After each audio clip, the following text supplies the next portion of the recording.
Holly, there's a text for us. Go ahead and read that out loud for me if you would. So the text is asking, how do you make a friend or family member move out of your house? That member who's overstayed their welcome. Yeah, you can stay for a couple of days. Here it is 6 months later. You're still on your couch. You know, Holly, what's kind of funny about that is I told you how we have videos with 1 million views on YouTube. Guess what our #1 viewed video is? How to evict my brother. Exactly. Family member, friend, how to get him out of my house. And so first of all, let's just say that there's no distinction between a family member, brother, sister, friend, and somebody who's literally a tenant that's paying to rent your house or your apartment. Right. Neither one of them allows for self-help. Neither one of them allows you to take their stuff and put it out on the curb and change the locks. So even if it's your brother, sister, friend, you voluntarily let them come into your house, you're not collecting a dime worth of rent from them, but you want them to go. No self-help, folks. You got to go through the normal eviction process. And, you know, that's about a 6-week process that you can try and do it yourself, but often people will hire an attorney to do that. They will. They will. Yes, because you have to go through those steps. Notice is one of those steps. It's the first step to give notice to that person that you wish for them to move on.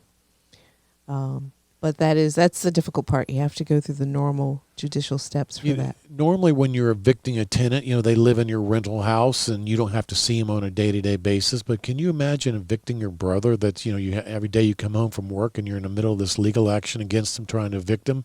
That'd be a little bit uncomfortable. Uncomfortable. Yeah. Just nerve-wracking. Yeah. Well, hopefully the brother gets it and voluntarily moves out. And by the way, we talked about no self-help. So really for evicting a tenant or even a friend or family member that you voluntarily let them move into your home, there's really only 3 ways to get them in and get them out of your house.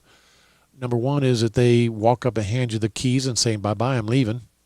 Number 2, they've abandoned the property, and Florida statutes defines what abandonment is. And then number 3, you go to court and you evict them. Yeah. What's not on that list? Turning off the electric, changing the locks. Okay. Dumping their clothing outside. Yeah. I mean, over the years, I've had landlords come to me before and say, Tom, you know, I struck a deal with the tenant, and the tenant said, okay, I'm moving in.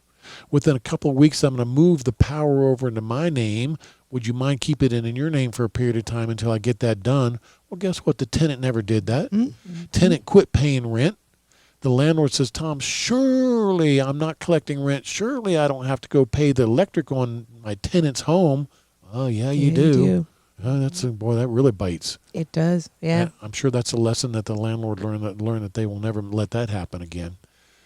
Folks, we have lines open for your legal questions right now. If you want to reach us at 407-916-8255. We're going to take a break. We'll be back in just a few minutes, everybody. My name is Tom Olsen. The name of the show is Olsen on Law. You're listening to 96.9 The Game.